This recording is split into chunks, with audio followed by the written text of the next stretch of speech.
하나님이 오늘 우리에게 주시는 기록된 말씀은 요한복음 1장 15절부터 18절까지 말씀입니다.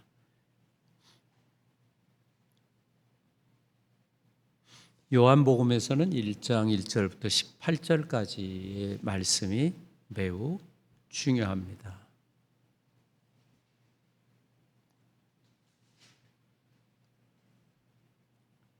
요한이 그에 대하여 증언하여 외쳐 이르되 내가 전에 말하기를 내 뒤에 오시는 이가 나보다 앞선 것은 나보다 먼저 계심이라 한 것이 이 사람을 가리킴이라 하니라. 우리가 다 그의 충만한 데서 받으니 은혜 위에 은혜로라. 율법은 모세로 말미암아 주어진 것이요 은혜와 진리는 예수 그리스도로 말미암아 온 것이라. 본래 하나님을 본 사람이 없으되 아버지 품속에 있는 독생하신 하나님이 나타내셨느니라. 아멘. 18절 말씀 우리 같이 한번 읽어보죠. 시작.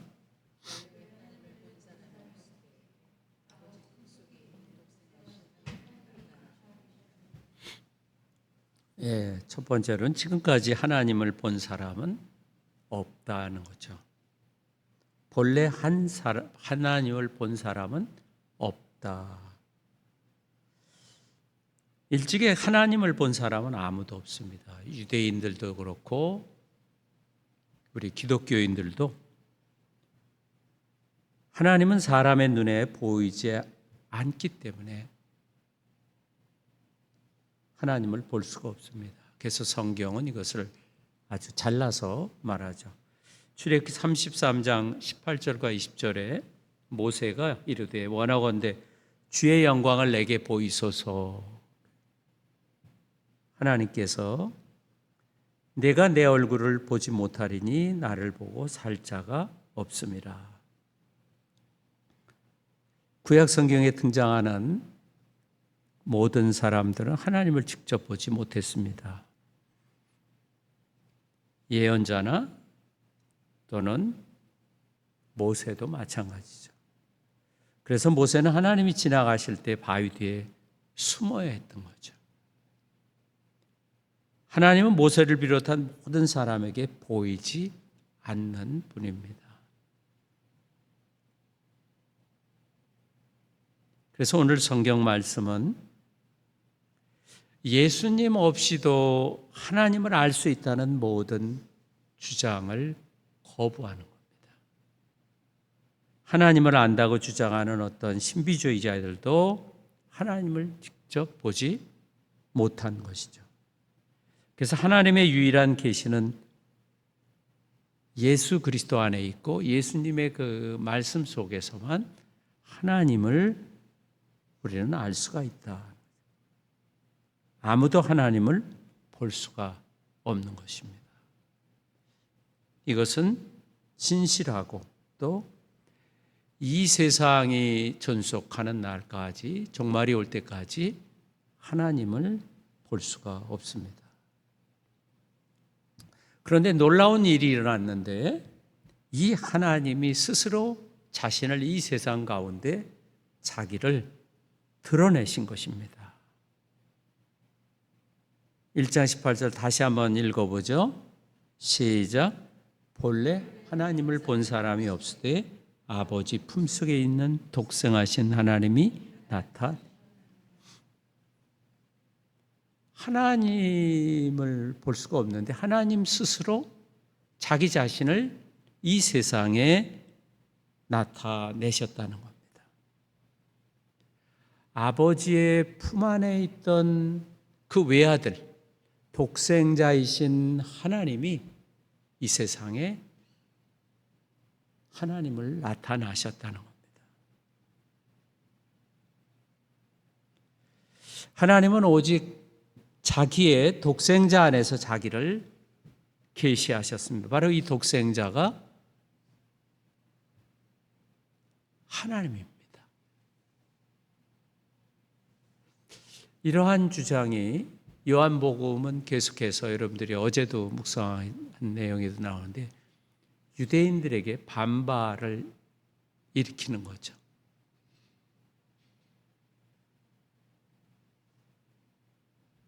그러나 요한복음에서는 처음부터 끝까지 바로 예수 그리스도가 하나님이라는 것을 강조합니다. 이것은 다른 제자들이 이야기하는 것이 아니라 예수님 자신이 나는 하나님이라고 처음부터 강조하는 거예요.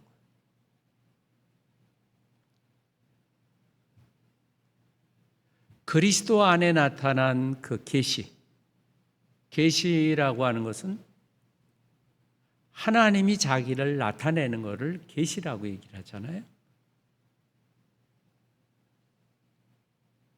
눈에 보이지 않는 하나님은 오직 자기의 유일한 형상인 곧 나사렛 예수라는 이 땅의 한 사람을 통해서 드러내시는 겁니다.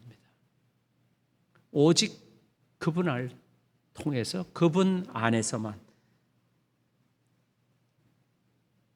그런데 그 예수가 그 당시 사람들이나 우리가 알고 있듯이 그 부모가 있는 그 부모도 알려진 바로 나사렛 예수라고 하는 이 사람이 요한복음에서는 처음부터 끝까지 하나님이라고 우리에게 소개시키고 있는 겁니다.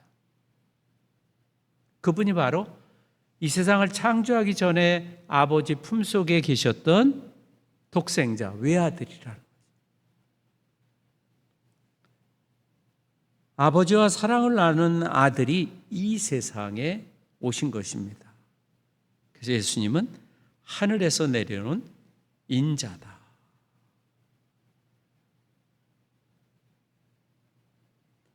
하나님의 본성을 알 수 있는 유일한 수단은 예수 그리스도. 눈에 보이는 예수 그리스도를 통해서 보이지 않는 하나님의 본성이 어떤지를 알 수가 있는 것입니다. 예수님은 그래서 우리가 눈으로 볼 수 있고 귀로 그 음성을 들을 수 있고 손으로 만질 수 있는 하나님이시죠. 그래서 예수님께서는 자신이 진정으로 위에서부터 왔고 자신이 아버지와 본질이 같은 아들이고 또 나아가서 예수님은 자기 자신이 하나님이라고 주장하시는 거예요. 이제 유대인들이 여기에 발끈하고 반대를 합니다.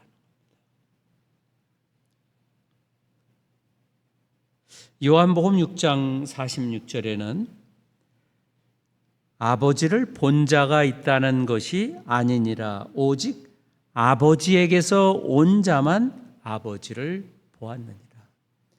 그러니까 이 세상에는 아버지를 본 자가 없는 거예요. 그럼 누가 아버지를 보았나? 아버지에게서 온 자만이 아버지를 보았다. 아버지를 계시하는 자는 오직 아버지와 같이 있다가 이 땅에 오신 아들이신 하나님 그분밖에 없다는 거죠. 예수 그리스도께서는 아버지께서 하시는 일을 보아온 아들이죠. 하나님을 유일하게 보았던 분은 그 아들인 예수. 그런데 그 아버지께서 이제 이 세상에 보내온 그 아들 예수를 통해서 우리는 하나님을 보게 되는 겁니다.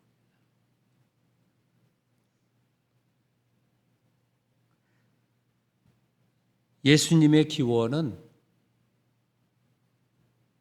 신적인 그런 신분을 가지고 이 땅에 오신 분으로 이 지상의 어느 장소에서도 예수님의 그 기원을 알 수 없는 분이라.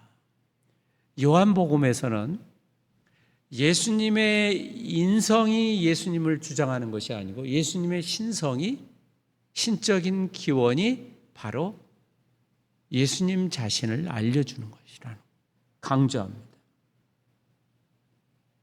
그래서 예수님이 인성의 뿌리를 둔 분이 아니라 신성의 뿌리를 두고 거기서 여기서 오신 분이지, 인성의 뿌리를 둔 우리처럼 우리가 하나님이 되는 것이 아니라는 거예요. 그래서 예수님의 그 기원은 이 지상 어디에도 없다는 거죠. 이 지상 그 알려진 나사렛 지역도 아니고 베들레헴도 아니고 또 요셉과 마리아도 이 예수님의 기원이 아니라는 거예요. 여기 붙어 있는 이 성탄절에 우리가 보는 예수님의 그 탄생이 예수님의 기원이 아니라는 거예요. 그러면 뭐가 기원이에요? 그분은 하나님의 아들로서 하나님 아버지와 똑같은 본질인 아들 하나님으로서의 그 신적인 신분이 예수님의 기원이라는 거예요. 이해가 되셨어요? 이건 그래서 제가 이번에 성탄절에 요한복음 1장 14절인가요? 그 말씀을 본문으로 삼은 거예요. 예수님의 기원은 우리처럼 부모가 누구냐, 어디 태어났느냐, 우리는 기원이 그거예요. 그래서 초본이나 호적등본 띄면 본적이 나오잖아요. 부모가 누구냐, 할아버지가 누구네, 형제들은 누구네. 예수님의 기원은 그것을 넘어서서 이 세상 천지 창조 전에 아버지와 함께 계셨던 그 말씀이라는 거예요. 그래서 예수님의 기원을, 예수님을 인성으로 보려고 하는 그러한 이단들을 거부하는 거예요. 예수님을 인성으로 마음 착한 아저씨 정도로 여기는 사람들은 예수님 말씀에 순종하는 것이 불가능하고 선택적인 거죠.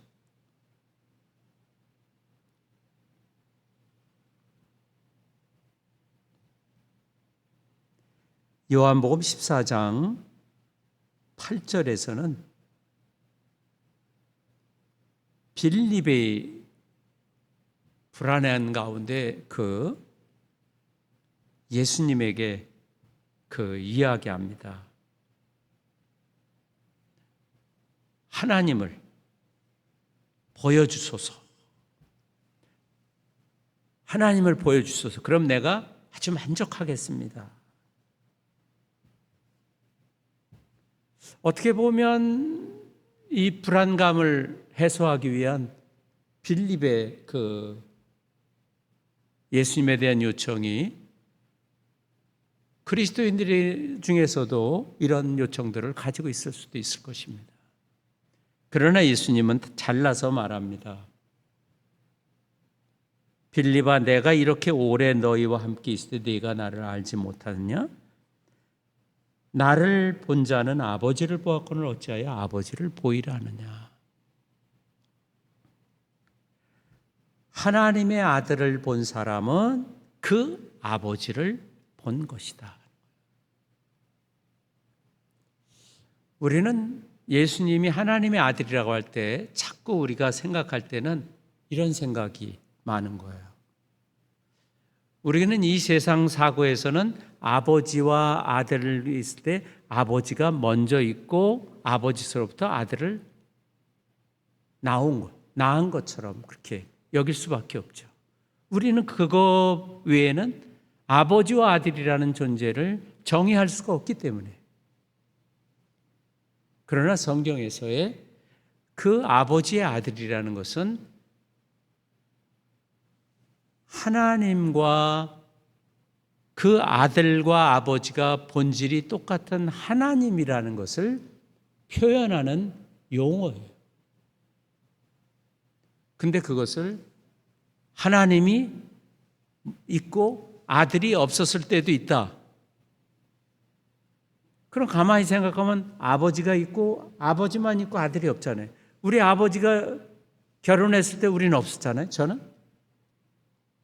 이런 사고를 하나님 아버지는 계시고 아들은 없었을 때도 있다.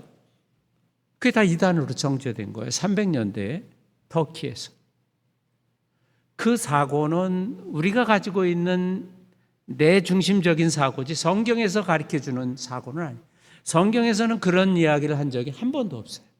근데 우리는 성경을 읽으면서 그렇게 이해하는 것은 왜 그러냐 하면 인간의 한계. 왜? 우리는 시간과 공간 속에서만 살았기 때문에 그 이상 시간이 없는 그 영원한 하나님 안에서의 시간을 우리는 모르기 때문에 그런 거예요.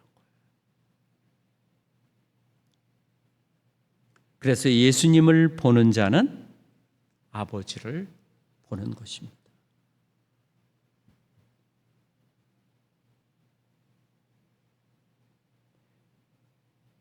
그 아들 안에 아버지의 그 신적인 충만함이 가득한 겁니다. 그래서 골로새서에 그 하나님의 충만함이 아들 안에 충만하게 있다.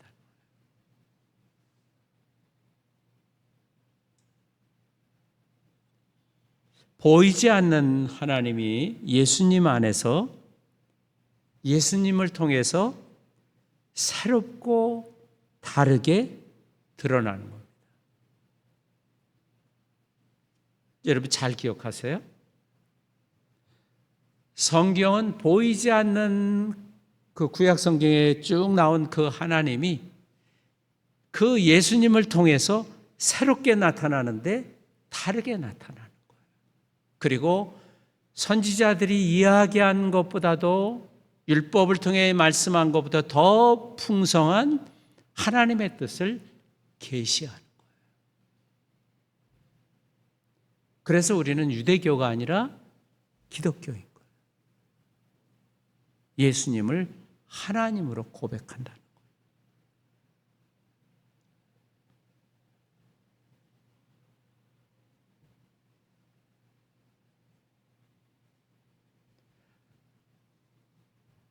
그래서 예수님 말고 하나님을 보여달라고 하는 모든 그런 거짓된 자들, 적그리스도죠.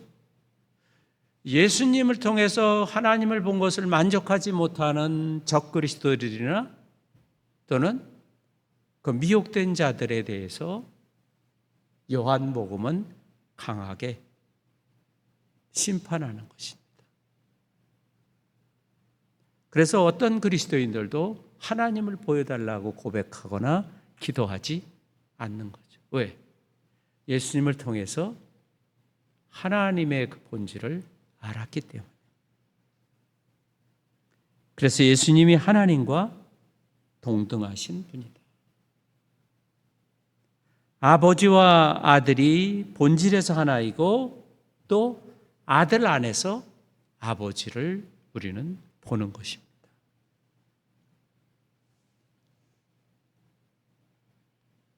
저희 그 친척들이 그런 얘기를 해요. 절 보면은 우리 아버지를 본 것 같대요. 저는 좀 다르다고 생각을 하는데 같다고 얘기를 하는 거예요. 이건 외모지만 아들에서 아버지를 본다고 하는 것은 본질을 보는 거예요. 본질. 하나님. 그래서 예수 그리스도를 보는 것은 하나님을 보는 것입니다. 그래서 예수 그리스도 안에서만 하나님의 영원한 영생이 주어지는 거예요. 그래서 예수 그리스도의 말씀에 순종하는 것이 바로 우리의 믿음이다. 구약 성경에 드러난 하나님의 뜻이 예수님의 말씀과 뜻을 통해서 이루어지는 겁니다. 구약의 예언자들이 율법에 있는 모든 내용을 이제 예수님을 통해서 완성됐다고 하는 것은 끝나기도 했지만 더 풍요로워지고 더 새로워졌다는 거예요.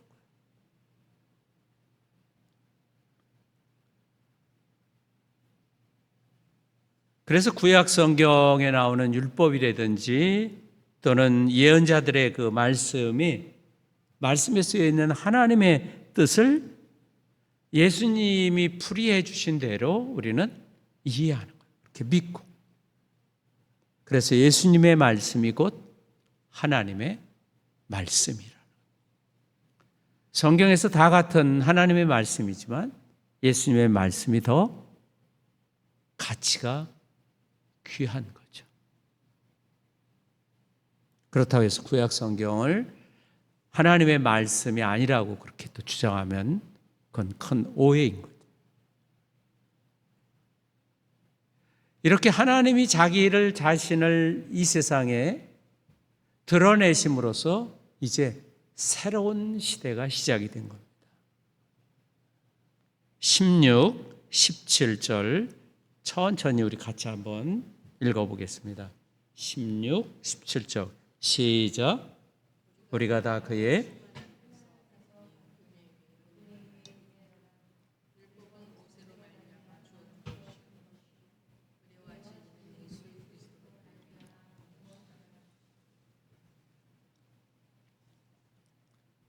육신을 입으신 예수 그리스도 안에서 하나님의 영광이 환하게 빛을 발했습니다.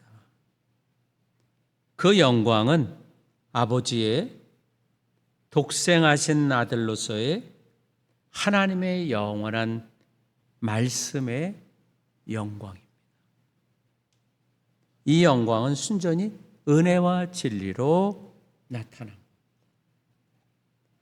육신이 된 말씀, 예수 그리스도가 은혜와 진리, 성육신하신 하나님, 하나님께서 거룩한 우리와 같은 사람이 되신 이 사건, 이 예수님 안에 하나님의 은혜와 진리가 우리 안에 선물로 주어지는 것입니다. 예수님 안에서 어느 누구도 볼 수 없던 하나님의 영광 그리고 하나님의 은혜와 진리가 나타난 것입니다. 그래서 예수 그리스도 안에 영원한 그 하나님의 사랑의 탁월함이 또 우리에게 주어지는 것입니다. 그래서 옛 시대는 가고 새로운 시대가 갔다. 모세를 통해 선물해 주신 율법의 시대가 가고 새로운 은혜의 시대가 온 겁니다. 옛 시대가 가고 새 시대가 왔다. 율법의 시대가 가고 이제 은혜의 시대가 시작이 된 거예요. 이제 예수님을 통해 하나님을 볼 수 있는 놀라운 새로운 시대, 새로운 은혜와 진리의 시대가 시작이 된 거예요. 이제 예수님을 통해서 볼 수 없던 하나님의 본질이 무엇인지를 예수님을 통해서 보는 겁니다. 그래서 기독교는 하나님이 어떤 분인지를 예수님을 통해서 더 깊이 핵심을 알게 되는 거예요. 그래서 예수님을 통해서 하나님의 본질은 사랑이라. 아들이신 하나님이 이 땅에 오셨습니다. 하나님이 거룩한 사람이 되신 성 육신,